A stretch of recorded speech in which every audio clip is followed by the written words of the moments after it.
Good morning again, everybody. Here we are. Back to basics. Back to basics. Back to the basic 4 units of the science of mind.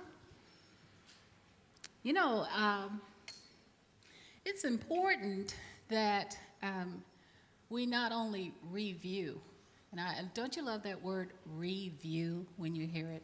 Review it. But it's important that we not only review the fundamentals of this teaching,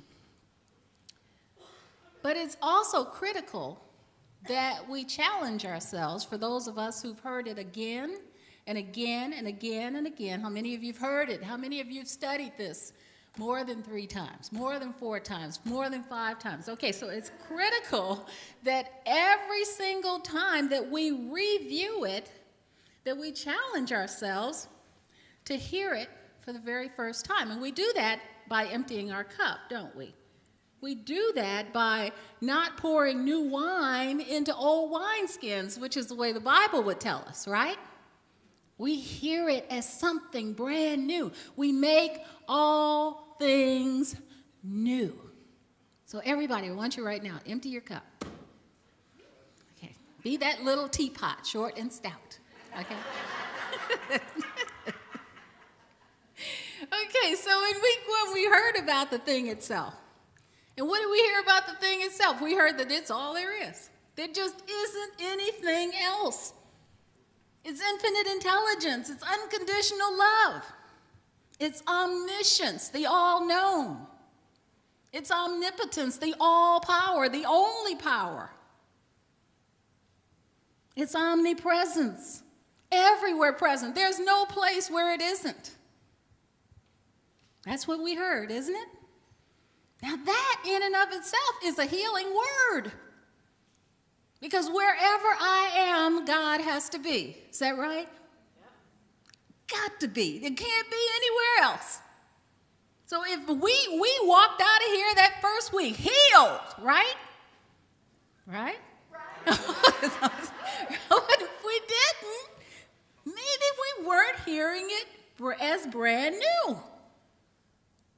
See, maybe we were saying, yeah, I know that. Yeah, I heard that before. I heard Dar say that one year. Yeah. Okay.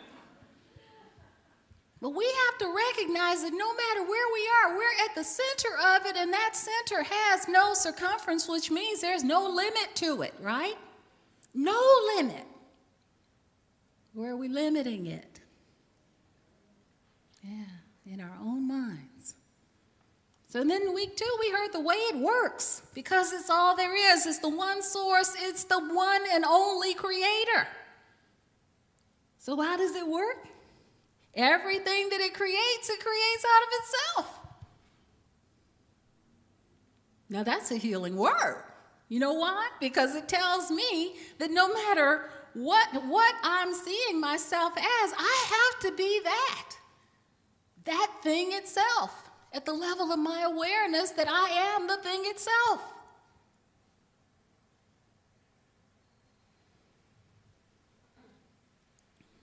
See, if we're individualizations of it, it means that there's no place where it ends and I begin. So we walked out of here that second week healed, right? Yes, because we heard that word. We heard what that means. Unless we were hearing it in that old way again, unless we were still letting those old ideas cloud our minds, where we're not allowing, Jesus said, those with ears, let them hear, where we're not allowing that word to filter through. Because even if we heard it before, we're hearing it again for the first time because we're at a new level of understanding. The way it works for us by working through us is what we learned. And so in that moment, we just opened ourselves up and said, pour yourself in me. Pour yourself into my life.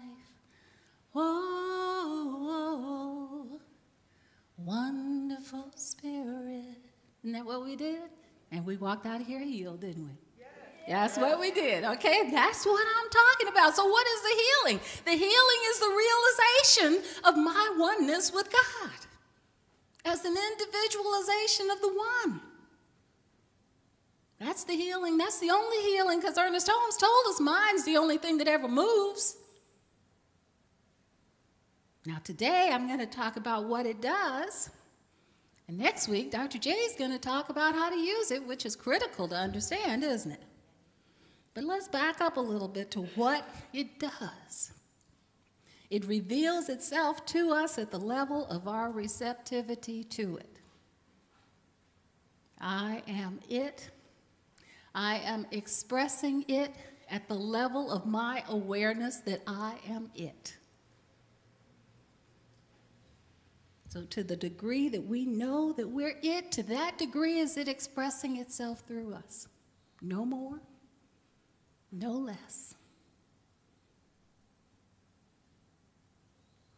Receptivity, then, is the key word this morning. How receptive are you to the truth of your being? Are you receiving it? Or are you fighting it? Are you receiving it, or are you resisting it?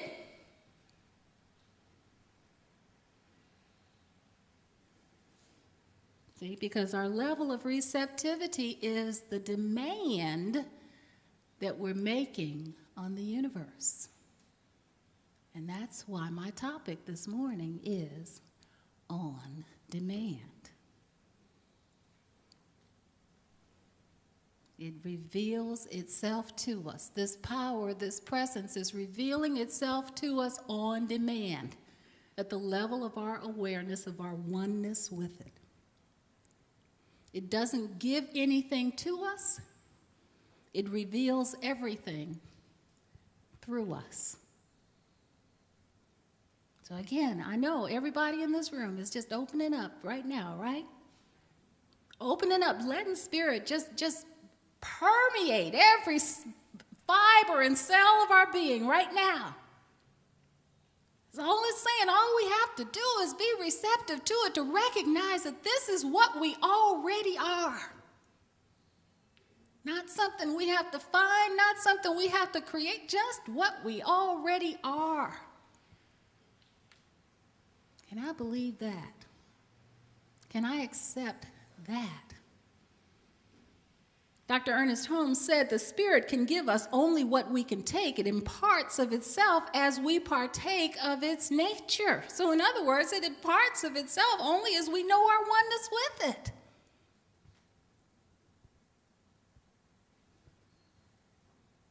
See, and because it can't reveal to us anything that we can't identify ourselves with. How does that relate to prosperity? How does that relate to health? How does that relate to joy? It can't reveal to us anything that we cannot identify ourselves with.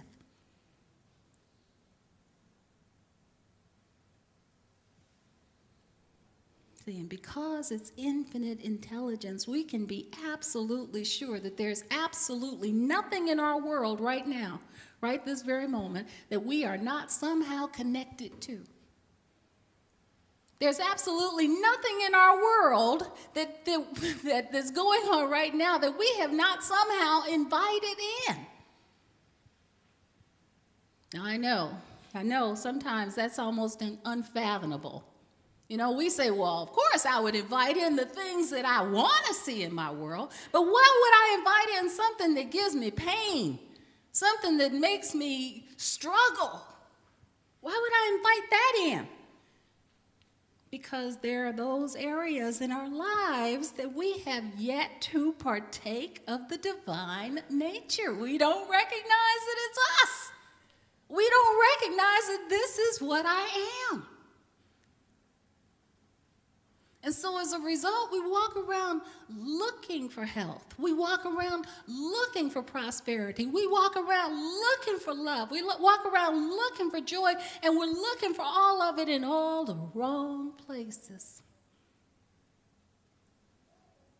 because we don't know it's us. Dr. Holmes said it so beautifully on page 41 of the textbook when he tells us, he said, we look too far away for our reality. See? And I'm not talking about the reality that every single individual in this room has their own reality. I'm talking about that universal reality that never changes. See, reality consists of the truth that's always true. Always. No matter what we're moving through, reality is unchanged. So we can be moving through things like lack and limitation and disease and loneliness and hatred and war and pain. And in spite of all the stuff that we can be moving through in our life, reality, that capital R, universal reality, is completely unchanged.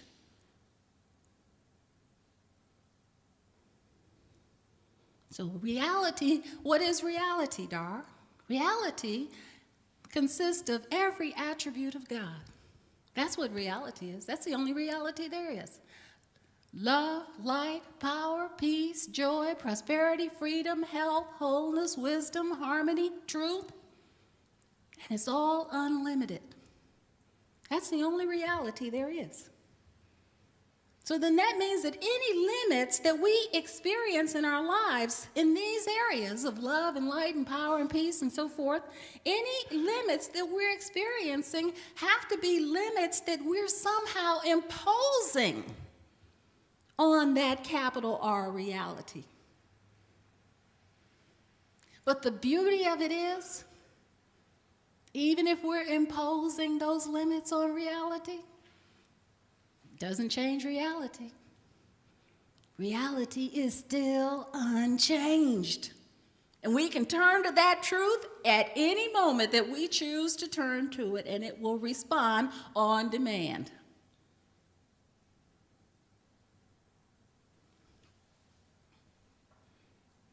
So we can use this limitless reality that is prosperity to demonstrate lack and limitation.